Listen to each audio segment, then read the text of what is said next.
إمام المتقين سيدنا وحبيبنا وشفيعنا وقرة أعيننا محمد صلى الله عليه وسلم وعلى آله وأصحابه أجمعين. قالوا سبحانك لا علم لنا إلا ما علمتنا إنك أنت العليم الحكيم وتب علينا إنك أنت التواب الرحيم ولا حول ولا قوة إلا بالله العلي العظيم. أما بعد، Bapak Ibu jemaah Masjid Nurul Islam yang dirahmati oleh Allah Subhanahu wa taala, alhamdulillah kita bersama-sama bersyukur kepada Allah Subhanahu wa taala. Malam hari ini Allah masih berkenan menjadikan kita tetap dalam keadaan iman, dalam keadaan Islam, teriring pula anugerah kesehatan zahiran wa batinan.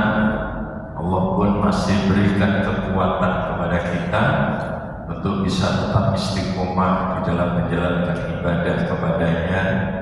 Kita bisa tunaikan sholat maghrib berjamaah, bersama-sama kita lanjutkan iktikaf kita dengan melaksanakan taklim rutin setiap 2 minggu sekali. Mudah-mudahan setiap kebaikan-kebaikan yang Allah berikan kepada kita, setiap amal ibadah yang dengan pertolongan Allah bisa kita lakukan bersama, mudah-mudahan senantiasa diterima dan diridhoi oleh Allah Subhanahu wa taala. Amin ya rabbal alamin.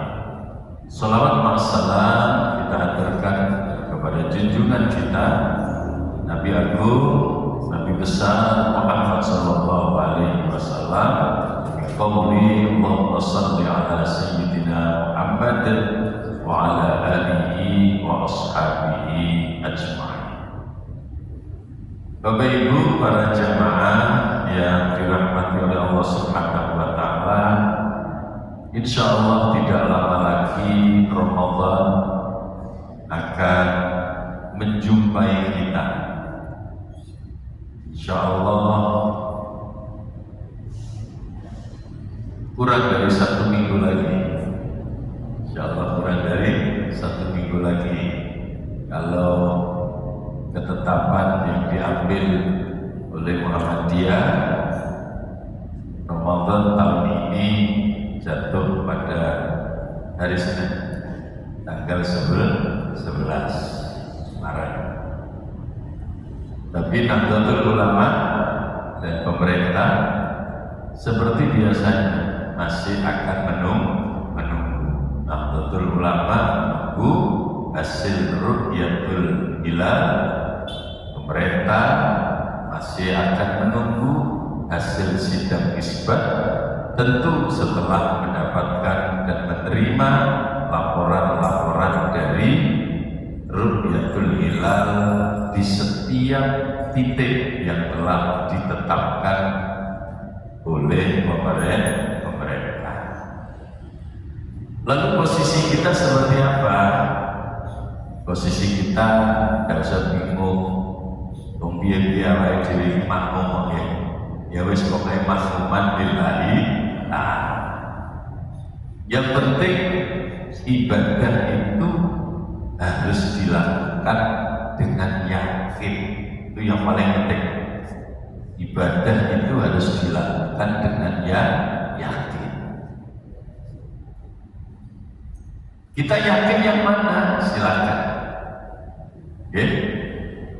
Karena kalau tidak yakin itu kemudian tidak dianggap. Seringkali saya kasih contoh seperti ketika kita sholat, lebih-lebih sholat sendirian.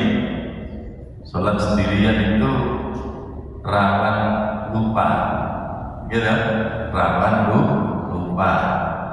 Makanya sebisa mungkin sholatnya kita lakukan dengan berjamaah. Kalau sendirian itu rawan lupa. Apalagi sholat zuhur, sholat asar yang tidak ada suara kan? Tidak ada suara. Terkadang orang sholat Apalagi sholat duhur atau sholat asar yang 4 rakaat itu kadang-kadang lupa rakaatnya. Dia sudah melaksanakan sholat hingga rakaat keempat, giliran sujud mau bangun, dia mikir ini tadi dapat 3 atau dapat 4, oleh telu nopo oleh apa.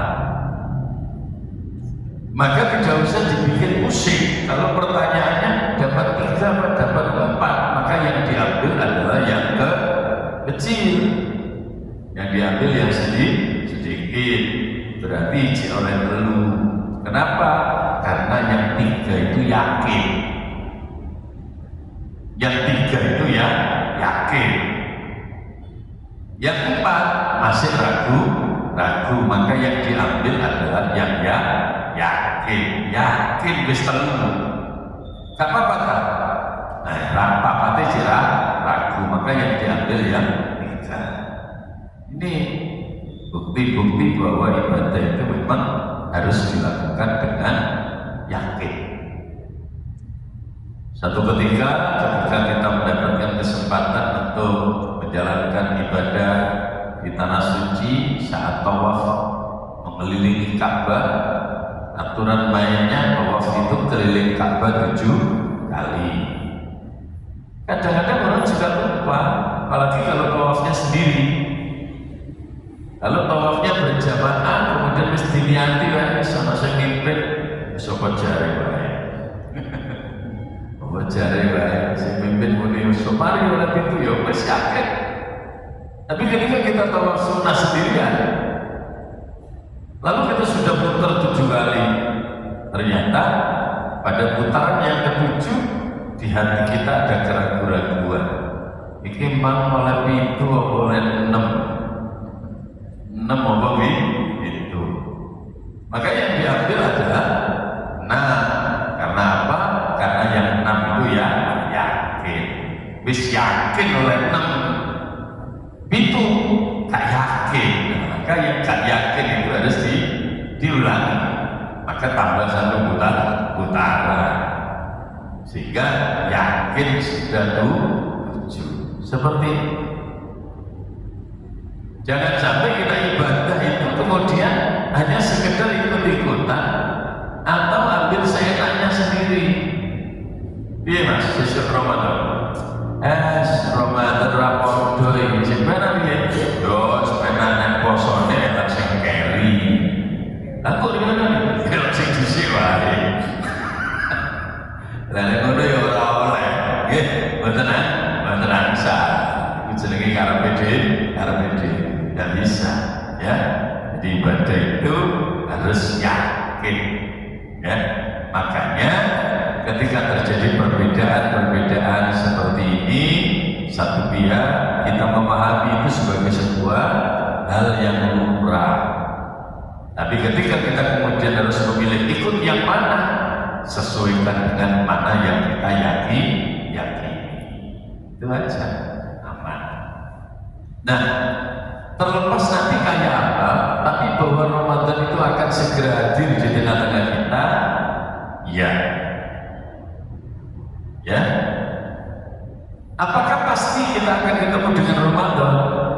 Wallahu a'lam. Allah mengkari 5 dino wae kok ya mesti betul. Jadi sopo. Jadi sopo. Mau enek kurang sajam ya rasi kebentuk ya enek. Gak ganti, kurang saja.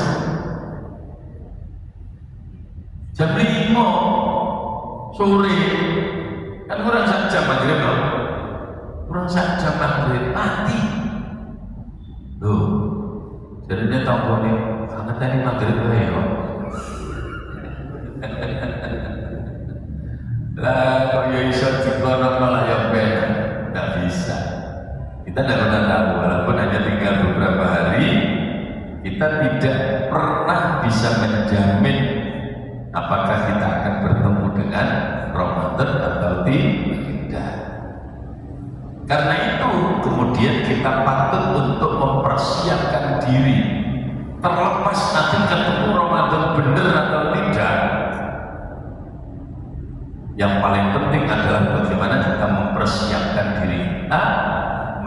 menyongsong dan menyambut kehadiran bulan suci Ramadan. Apa yang harus kita persiapkan? Pertama, perbanyak doa. Perbanyak doa. Piye-piye sing dadekno urip, sing dadekno mati niku kersane Gusti Allah. Maka berdoa itu penting. Berdoa itu penting. Berdoalah, minta kepada Allah Subhanahu wa Ta'ala. Sehingga ulama-ulama kita ngajarin kita begitu masuk Rajab sudah dikondisikan dengan terus berdoa, ya, minta keberkahan selama ada di bulan Rajab, minta keberkahan nanti ketika ada di bulan Sya'ban, minta pula kepada Allah agar dipertemukan dengan bulan suci Ramadan. Allahumma barik lana fi Rajab wa Sya'ban wa ballighna Ramadan. Karena memang benar kita bisa bertemu dengan Ramadan atau tidak, itu mutlak penentunya adalah Allah Subhanahu wa Ta'ala. Maka berdoa itu menjadi hal yang paling penting. Apalagi Allah Subhanahu wa Ta'ala sudah memberikan peluang besar kepada kita dengan firman-Nya, ud'uuni astajib lakum. Kita diperintah untuk berdoa, memohon kepada Allah, dan kita kemudian selalu husnudzon kepada Allah bahwa doa kita diijabah oleh Allah Subhanahu wa Ta'ala. Dan soal kemudian ada orang yang merasa berdoa pula balik donga, nek kok rumangsane ora kabeh ditampa. Kadang-kadang tidak sadar ya, bisa terjadi. Ya, kita seringkali berdoa pula balik donga, tapi kita merasa bahwa doa kita itu mendalam. Kita merasa bahwa doa kita itu ditolak. Kita merasa bahwa doa kita itu tidak diterima. Bagaimana dengan kasus yang semacam ini? Saya teringat dengan satu peristiwa ketika Syekh Ibrahim bin Adham, beliau ketika berjalan-jalan di pasar Basra kala itu, beliau berjalan-jalan di pasar Basra, tiba-tiba orang-orang pada berkerumun mendekati beliau. Orang-orang pada datang mendekati Syekh Ibrahim. Lalu kemudian orang-orang yang berkerumun mengelilingi Syekh Ibrahim itu lalu bertanya kepada beliau, bicara bahasa kene, namun terjadi, duh, wonten apa? Gusti Allah itu Al-Quran sampun dawuh tau, ud'uuni astajib lakum. Iya bener, itu dawuh Gusti Allah. Nah terus, nyatane kita ini berkali-kali bahkan terus-menerus berdoa kepada Allah Subhanahu wa Ta'ala, tapi tidak satu pun doa saya, tidak satu pun doa kami yang diijabah oleh Allah Subhanahu wa Ta'ala. Ini pertanyaan yang luar biasa. Ya, bagaimanapun namanya ulama beneran, ya nyantai baik. Ditabai ngono ya nyantai baik. Akhirnya Syekh Ibrahim itu jawab, ya dawuh Gusti Allah ya tetap dawuh Gusti Allah. Dawuh Gusti Allah ya mesti bener ya. Ora mungkin Gusti Allah dawuh terus dikari, ora mungkin. Dawe Gusti Allah itu mesti bener. Lamun munggu sliramu Gusti Allah sing wis dawuh udhuni astajib lakum. Terus awakmu kabeh wis ndonga ning rumangsane ora diijabah karo Allah Subhanahu wa taala. Iku dudu perkarane ayate sing kleru. Nek ketokane aja donga ora patek pantes ditampa. Ketokane donga aja ora patek pantes ditampa. Lho kok saged ngoten? Nah niku tajeng Syekh Ibrahim niku dawuh, "Lah piye? Kowe donga iso ditampa Gusti Allah. Lah kok lambemu donga? Ning hatimu do mati. Lisanmu berdoa, tapi hati kamu mati. Bagaimana doa kamu akan nyampe kepada Allah Subhanahu wa taala?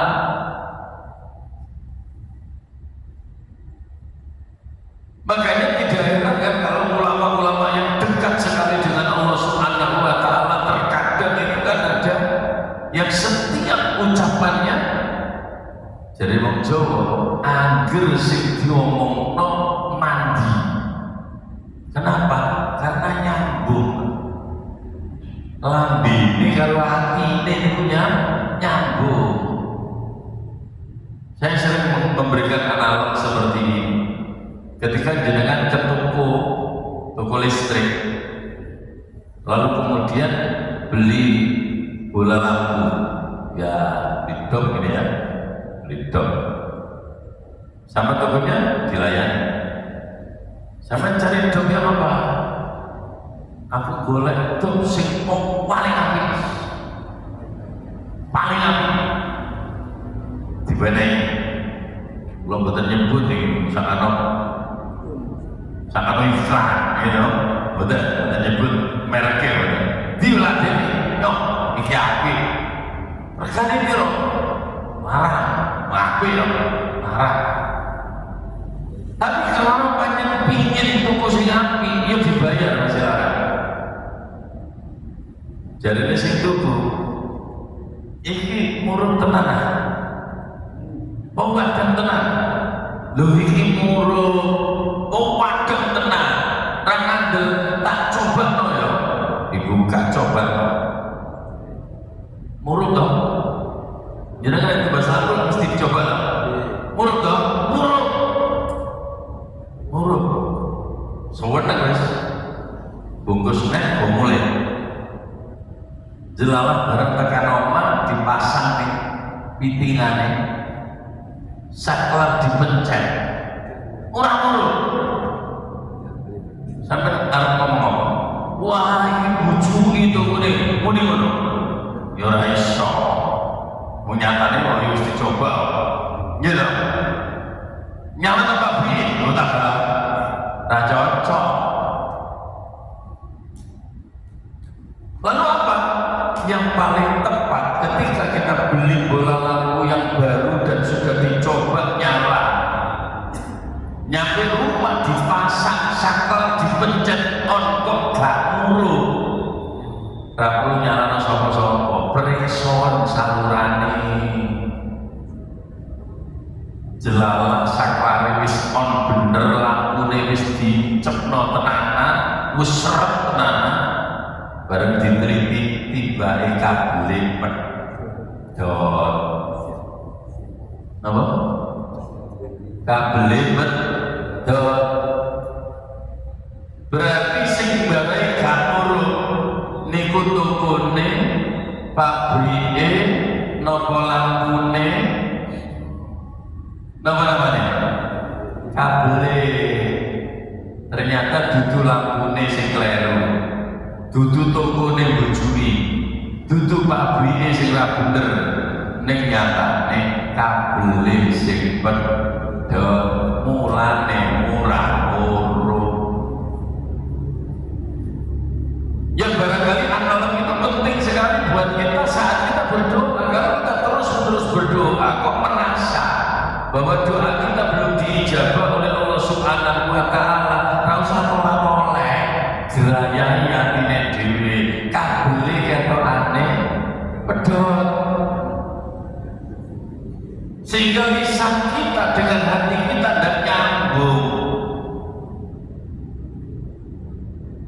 Ketika Syekh Ibrahim itu cerita seperti itu, orang-orang pada tertegun betul.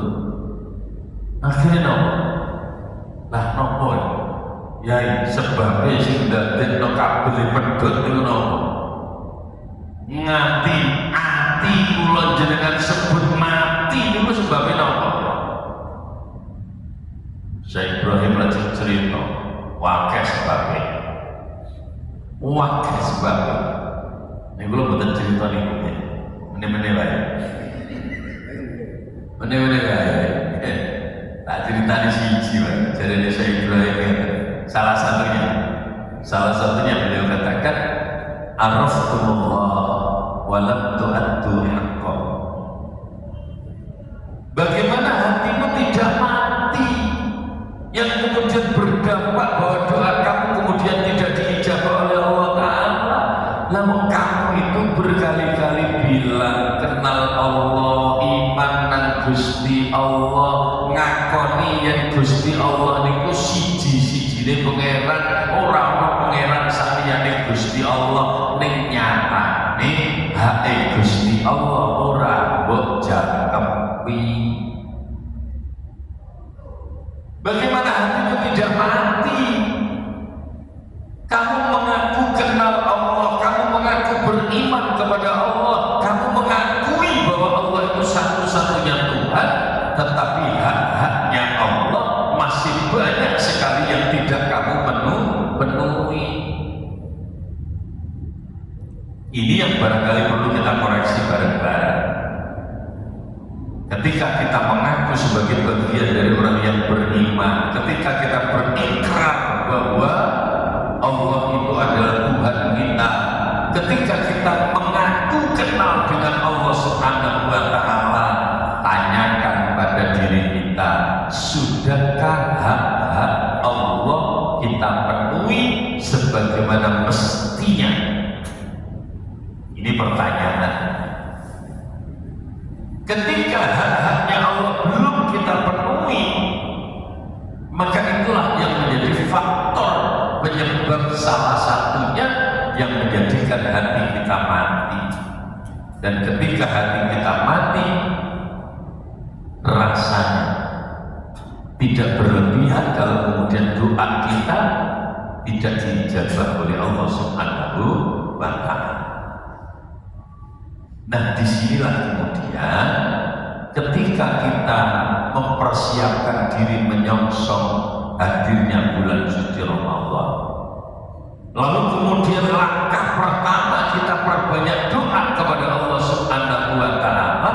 Jangan pernah dilupakan bahwa sebelum kita berdoa atau di tengah-tengah kita sedang berdoa, atau di saat-saat seperti sekarang ketika kita sering kali berdoa, mari kita bersihkan hati kita, kita hidupkan hati kita dengan semangat untuk memenuhi apa yang menjadi hak-haknya Allah Subhanahu wa Ta'ala.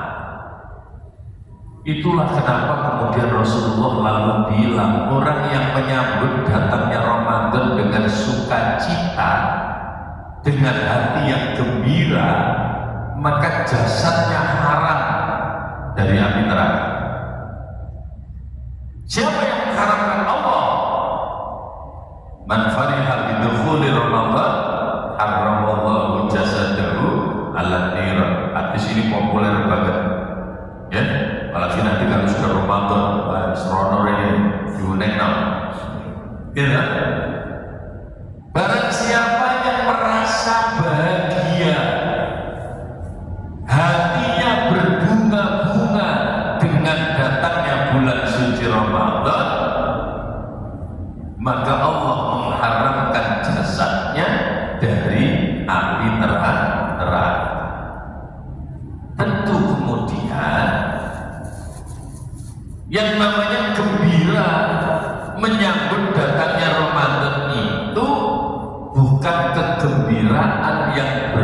bersifat dunia. Tapi kegembiraan menyambut datangnya Ramadan itu adalah kegembiraan ukhrawi. Kalau kegembiraan dunia rasanya bukan hanya kita, bahkan orang lain jauh lebih bergembira dari kita. Boleh jadi begitu. Nek Ramadan, Cina-Cina sing duwe toko-toko nek Ramadan iso kabeh. Gitu. Tapi sebenarnya apakah kemudian menjadikan jasad orang itu diharamkan dari neraka? Tentu tidak, karena senangnya disebabkan polai nek Ramadan teko toko laris. Gitu. Ini yang kemudian jadi tidak berarti. Saweneng arep Ramadan apa? Oh, dodolane payu. Ya. Jojo awake dhewe yo gitu ngono yo. Seneng rek arep Ramadan apa? Arep oleh THR. Apa nek wis dikabari THR-nya 5 kali gaji bulanan. Saweneng dudu krana seneng memenuhi haknya Allah, tapi seneng krana dunia. Bukan itu tentunya. Ya. Makanya kemudian saat-saat kita memanfaatkan waktu menjelang Ramadan untuk berdoa, jangan lupa kita tata kembali hati kita tata kembali jiwa kita betulkan keimanan kita di hadapan Allah Subhanahu wa Ta'ala. Karena ketika Allah Subhanahu wa Ta'ala mewajibkan kita berpuasa, maka Allah memanggil kita dengan panggilan spesifik, dengan panggilan khusus, bukan panggilan umum. Apa panggilan khusus itu? Ya ayyuhalladzina amanu. Bukan ya ayyuhan nas, kutiba alaikumusiyam, bukan. Tapi ya ayyuhalladzina amanu, wahai orang-orang yang beriman, diwajibkan atas kamu berpuasa. Itu artinya apa? Artinya sebelum kita melangkah bertemu Ramadan untuk berpuasa, imane pokoknya dhisik, sehingga kita betul-betul layak disebut sebagai orang yang beriman. Lalu setelah kita betul-betul menjadi orang yang beriman, kita ketemu Ramadan, diwajibkan berpuasa, tentu kemudian kita siap mengamalkan dengan sebaik-baiknya. Orang sekedar poso netok untuk Ramadan, ya tentu rangkaian ibadah sunnah yang diajarkan dan diteladankan oleh Rasulullah SAW, kemudian juga kita ikuti semaksimal mungkin sesuai dengan kemampuan kita masing-masing. Maka Ramadan itu yang penting bukan tanggal 1, tanggal 2, tanggal 3, tapi Ramadan itu mulai awal sampai akhir semuanya penting. Cilokone akeh wong sing nganggep Ramadan pentingnya mung tanggal 1 nganti tanggal 7 nganti tanggal 10. Kok nek wis tanggal 20 rapat penting. Buktine terawih nek tanggal 1 masjid kebet, begitu tanggal 15 alhamdulillah. Betul. Nulis saja kalau bisa. Nek kene yo ngono bisa. Kaya madan-madan buat kuai. Loh, ini tanpa kita berucap, tanpa kita ngomong, seolah-olah dengan itu kita menganggap bahwa Ramadan ini yang penting tanda-tanda awal, kan begitu? Atau ada yang membalik malah, yang penting tanda-tanda akhir saja, sehingga di awal-awal dia nyantai-nyantai, begitu di akhir ngejos. Ya ora iso ngono. Biar Ramadan itu mulai awal penting. Kenapa? Karena ada satu hal yang dirahasiakan oleh Allah Subhanahu wa Ta'ala untuk kita, yang kemudian kita harus mencari di dalam bulan suci Ramadan itu mulai awal sampai akhir. Apa itu? Lailatul Qadar. Kata Sayyidina Umar bin Khattab itu, kalau dawuh Allah Subhanahu wa Ta'ala itu menyembunyikan 6 perkara di dalam 6 yang lain. Inna Allah Ta'ala kata sittatan fi sittatin. Allah menyembunyikan 6 perkara di dalam 6 perkara yang lain. Satu dari 6 perkara itu oleh beliau dikatakan wa katama lailatal qadri fi Ramadan. Allah menyembunyikan malam Qadar, menyembunyikan Lailatul Qadar di dalam bulan suci Ramadan. Makanya orang tidak bisa kemudian menebak-nebak, oh, Lailatul Qadar tanggal 21, Lailatul Qadar tanggal 17. Raiso, itu tetap jadi rahasia pangeran. Tetap jadi rahasia Gusti Allah. Nek sampean golek Mbak Laila gampang. Suprit gampang. Arep piro? Nek sampean golek Cak Qadar, wah gampang. Gitu. Biasanya nyangkut nang warung kopi lor kuno. Gampang.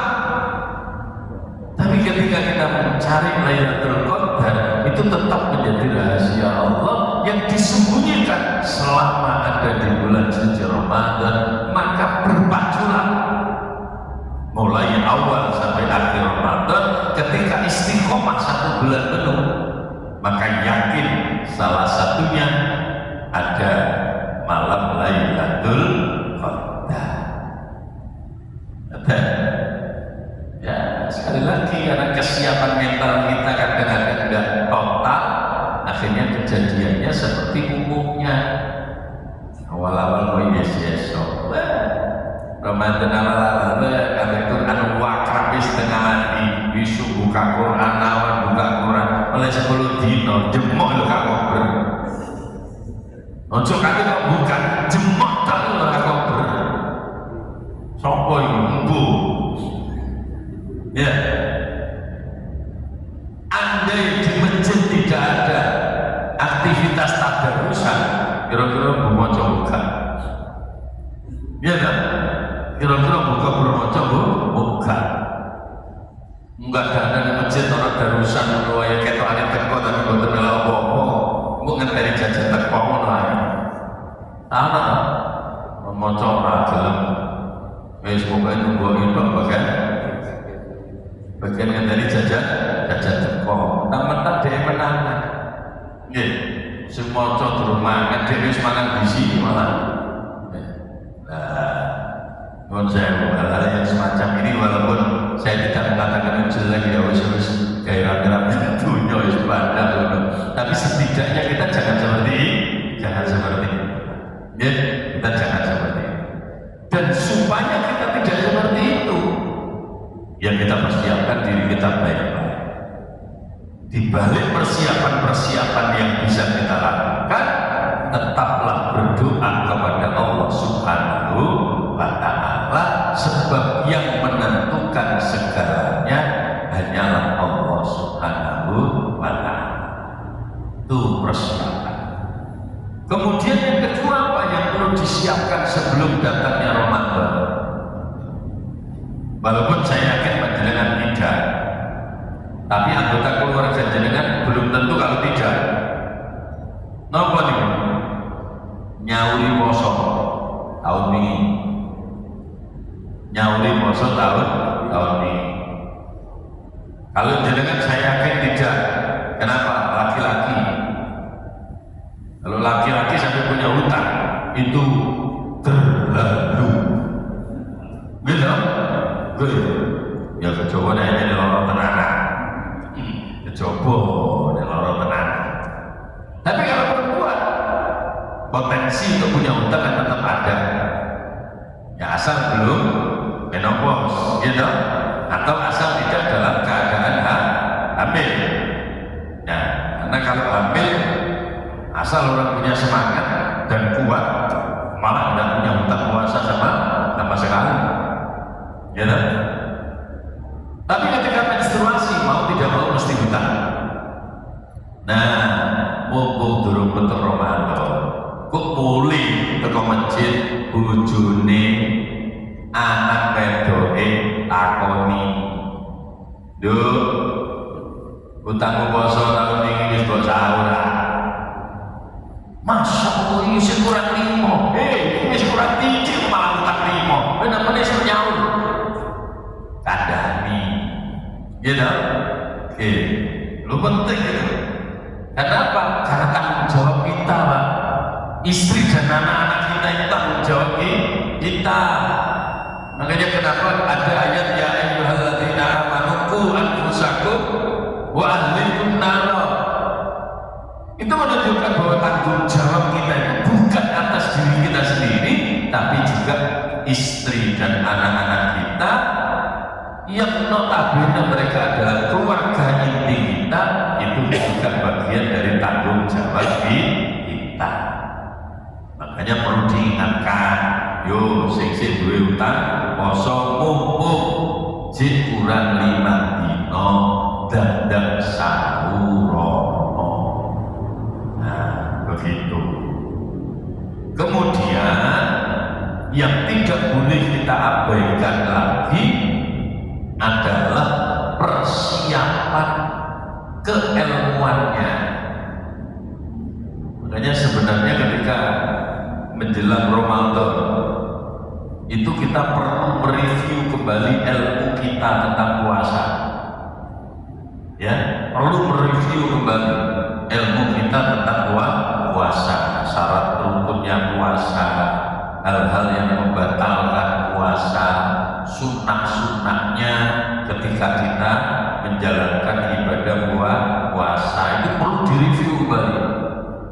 Ya, walaupun mungkin dulu kita sudah pernah tahu, tapi karena ibadah ini tahunan, nek gak Ramadan gak betul, akhirnya akhir-akhir ini senajan orang Ramadan ya iso betul nek gelem poso sunah, ning nglayu arang-arang saya sih gelem poso sunah, gitu, arang-arang. Tapi ya maklum panjenengan sunah, tapi yang wajib kan harus.